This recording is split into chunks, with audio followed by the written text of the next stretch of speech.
श्रीमद् भागवत महापुराण कथा अध्याय सुदामा जी को ऐश्वर्य की प्राप्ति। श्री सुखदेव जी कहते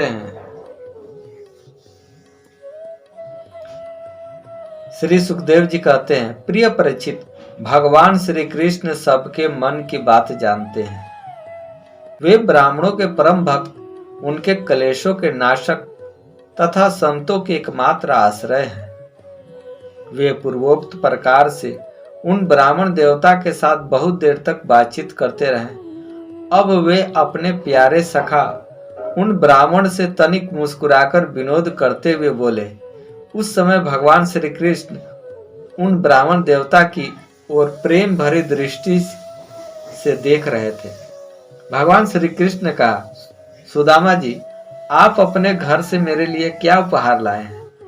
मेरे प्रेमी भक्त जब प्रेम से थोड़ी थोड़ी सी वस्तु मुझे अर्पण करते हैं तो वह मेरे लिए बहुत हो जाती है, परंतु मेरे अभक्त यदि बहुत सी सामग्री भी मुझे भेंट करते हैं तो मैं संतुष्ट नहीं होता। जो पुरुष प्रेम भक्ति से फल फूल अथवा पत्ता पानी में से कोई भी वस्तु मुझे समर्पित करता है तो मैं उस शुद्ध चित्त भक्त का उस प्रेमोपहार केवल स्वीकार ही नहीं करता बल्कि तुरंत भोग लगा लेता हूँ। परीक्षित, भगवान श्री कृष्ण का ऐसा कहने पर भी उन ब्राह्मण देवता ने लज्जावश उन लक्ष्मीपति को वो 4 मुट्ठी चिवड़े नहीं दिए। उन्होंने संकोच से अपना मुंह नीचे कर लिया था। परीक्षित, भगवान श्री कृष्ण समस्त प्राणियों के हृदय का एक एक संकल्प और उनका अभाव भी जानते हैं। उन्होंने ब्राह्मण के आने का कारण उनके हृदय की बात जान ली। अब वे विचार करने लगे कि एक तो यह मेरा प्यारा सखा है, दूसरे इसने पहले कभी लक्ष्मी की कामना से मेरा भजन नहीं किया है। इस समय यह अपनी पतिव्रता पत्नी को प्रसन्न करने के लिए उसी के आग्रह से यहाँ आया है। अब मैं इसे ऐसी संपत्ति दूंगा जो देवताओं को लिए भी अत्यंत दुर्लभ है। भगवान श्री कृष्ण ऐसा विचार करके उनके वस्त्रों से चिथड़ों की एक पोटली में बांधा हुआ चिवड़ा यह क्या है कहकर स्वयं ही छीन लिया और बड़े आदर से कहने लगे, प्यारे मित्र, यह तो तुम मेरे लिए अत्यंत प्रिय भेंट लाए हो। ये चिवड़े न केवल मुझे बल्कि सारे संसार को तृप्त करने के लिए पर्याप्त है। ऐसा कहकर वे उसमें से एक मुट्ठी चिवड़ा खा लिए और दूसरी मुट्ठी ज्यों ही भरी त्यों ही रुक्मिणी जी के रूप में स्वयं भगवती लक्ष्मी जी ने भगवान श्री कृष्ण का हाथ पकड़ लिया, क्योंकि वे तो एकमात्र भगवान के परायण हैं, उन्हें छोड़कर और कहीं नहीं जा सकती। रुक्मिणी जी ने कहा, विश्वात्मन, बस मनुष्य को इस लोक में तथा मरने के बाद परलोक में भी समस्त संपत्तियों की समृद्धि प्राप्त करने के लिए यह एक मुट्ठी चिवड़ा ही बहुत है, क्योंकि आपके लिए इतना ही प्रसन्नता का हेतु बन जाता है। परीक्षित, ब्राह्मण देवता उस रात को भगवान श्री कृष्ण के महल में ही रहे। उन्होंने बड़े आराम से वहां खाया पिया और ऐसा अनुभव किया मानो मैं तो वैकुंठ में ही पहुंच गया हूँ। परीक्षित, श्री कृष्ण ने सुदामा को प्रत्यक्ष रूप से कुछ भी न मिला, फिर भी उन्होंने उनसे कुछ मांगा नहीं। वे अपने चित्त की करतूत पर कुछ लज्जित से होकर भगवान श्री कृष्ण के दर्शन जनित आनंद में डूबते उतरते अपने घर की ओर चल पड़े। मन ही मन सोचने लगे, अहो कितने आनंद और आश्चर्य की बात है। ब्राह्मणों को अपना इष्ट देव मानने वाले भगवान श्री कृष्ण ब्राह्मण भक्ति आज मैंने अपनी आंखों से देख ली।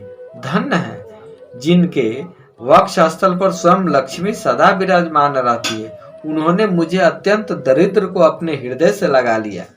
कहाँ तो मैं अत्यंत पापी और दरिद्र और कहाँ लक्ष्मी के एकमात्र आश्रय भगवान श्री कृष्ण, परंतु उन्होंने यह ब्राह्मण है ऐसा समझकर मुझे अपनी भुजाओं में भरकर हृदय से लगा लिया।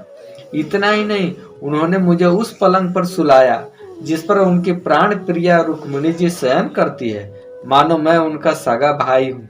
कहाँ तक कहूँ, मैं थका हुआ था, इसलिए स्वयं उनकी पटरानी रुक्मिणी जी ने अपने हाथों से चवर डुलाकर मेरी सेवा की। अहो, देवताओं के आराध्य देव होकर भी ब्राह्मणों को अपना इष्ट देव मानने वाले प्रभु ने पांव दबाकर अपने हाथों खिला खिलाकर मेरी अत्यंत सेवा शुश्रूषा की और देवता के समान मेरी पूजा की। स्वर्ग, मोक्ष, पृथ्वी और रसातल की संपत्ति तथा समस्त योग सिद्धियों की प्राप्ति का मूल उनके चरणों की पूजा है। फिर भी परम दयालु भगवान श्री कृष्ण ने यह सोचकर मुझे थोड़ा सा भी धन नहीं दिया कि कहीं यह दरिद्र धन पाकर बिल्कुल मतवाला न हो जाए और मुझे न भूल बैठे। इस प्रकार मन ही मन विचार करते करते सुदामा जी अपने घर के पास पहुंच गए। वे वहां क्या देखते हैं कि सब का सब स्थान सूर्य, अग्नि, चंद्रमा के समान तेजस्वी रत्न निर्मित महलों से घिरा हुआ है। ठौर ठौर चित्र विचित्र उपवन और उद्यान बने हुए हैं तथा उनमें झुंड के झुंड रंग बिरंगे पक्षी कलरव कर रहे हैं। सुंदर सुंदर स्त्री पुरुष बन ठनकर इधर उधर विचर रहे। उस स्थान को देखकर सुदामा जी ने सोचने लगे, मैं यह क्या देख रहा हूँ? यह किसका स्थान है? यदि यह वही स्थान है जहाँ मैं रहता था तो यह ऐसा कैसे हो गया? इस प्रकार वे सोच ही रहे थे कि देवताओं को समान सुंदर सुंदर स्त्री पुरुष गाजे बाजे के साथ मंगल गीत गाते हुए उस महाभाग्यवान ब्राह्मण की अगवानी करने के लिए आए। पतिदेव का शुभागमन सुनकर ब्राह्मणी को अपार आनंद हुआ। वह हड़बड़ाकर जल्दी जल्दी घर से निकल आई। वह ऐसी मालूम होती थी मानो मूर्तिमती लक्ष्मी जी ही कमल वन से पधारी हो। पतिदेव को देखते ही पतिव्रता पत्नी के नेत्रों में प्रेम और उत्कंठा के आवेग से आंसू छलक आए। उसने अपने नेत्र बंद कर लिए। सुशीला ने बड़े प्रेम भाव से उन्हें नमस्कार किया और मन ही मन आलिंगन भी। प्रिय परीक्षित, सुशीला सोने का हार पहनी हुई थी। दासियों के बीच विमान स्थित देवांगना के समान अत्यंत शोभायमान और देदीप्यमान हो रही थी। उसे इस रूप में देखकर वे विस्मित हो गए। उन्होंने अपनी पत्नी के साथ बड़े प्रेम से अपने महल में प्रवेश किया। उनका महल क्या था, मानो देवराज इंद्र का निवास स्थान। इसमें मणियों के सैकड़ों खंभे खड़े थे। हाथी के दांत के बने हुए सोने के पात से मढ़े हुए पलंग पर दूध के फेन सी तरह श्वेत और कोमल बिछौने बिछ रहे थे। बहुत से चवर वहां रखे हुए थे जिनमें सोने की डंडियां लगी हुई थी। सोने के सिंहासन पर शोभायमान हो रहे थे जिन पर बड़ी बड़ी कोमल गद्दियां लगी हुई थी। ऐसे चांदों में झिलमिला रहे थे। उनमें मोती के लड़ियां लटक रही थी।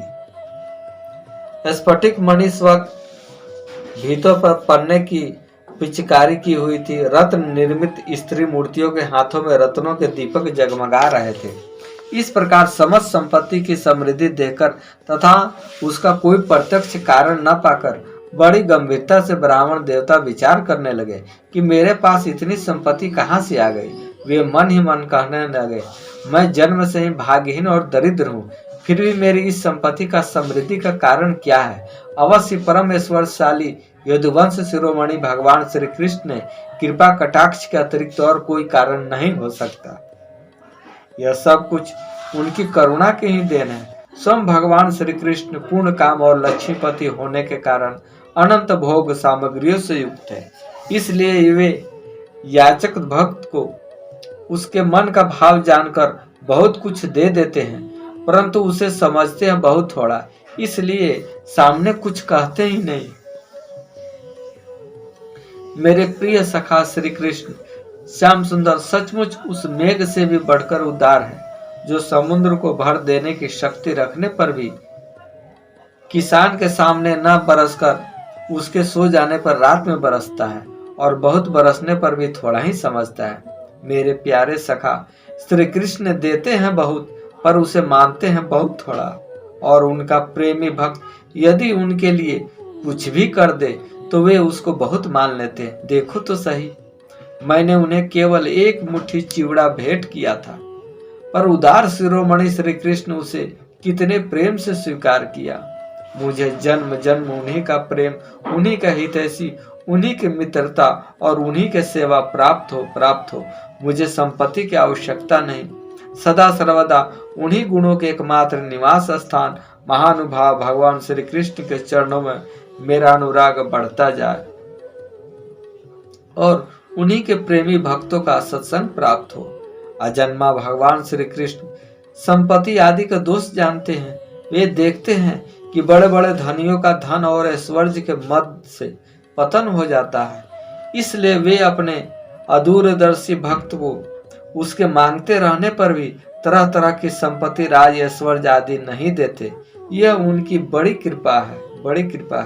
परीक्षित, अपनी बुद्धि से इस प्रकार निश्चय करके सुदामा जी त्याग पूर्वक अनासक्त भाव से अपनी पत्नी के साथ भगवत प्रसाद स्वरूप विषयों का ग्रहण करने लगे और दिनों दिन उनकी प्रेमा भक्ति बढ़ने लगी। प्रिय परीक्षित, देवताओं के भी आराध्य देव, भक्त भयहारी, यज्ञपति, सर्वशक्तिमान भगवान स्वयं ब्राह्मण को अपना प्रभु, अपना इष्ट देव मानते हैं। इसलिए ब्राह्मणों से बढ़कर और कोई भी प्राणी जगत में नहीं है। इस प्रकार भगवान श्री कृष्ण के प्यारे सखा उस ब्राह्मण ने देखा कि यद्यपि भगवान अजित है, किसी के अधीन नहीं है, फिर भी वे अपने सेवकों के अधीन हो जाते हैं, उनसे पराजित हो जाते हैं। अब वे उन्हीं के ध्यान में तन्मय हो गए। ध्यान के आवेग से उनकी अविद्या की गांठ कट गई और उन्होंने थोड़े ही समय में भगवान का धाम, जो संतों का एकमात्र आश्रय है, प्राप्त किया। परीक्षित, ब्राह्मणों को अपना इष्ट देव मानने वाले भगवान श्री कृष्ण की इस ब्राह्मण भक्ति को जो सुनता है, उसे भगवान के चरणों में प्रेम भाव प्राप्त हो जाता है और वह कर्म बंधन से मुक्त हो जाता है। शेष अगले अंक में। राधे राधे।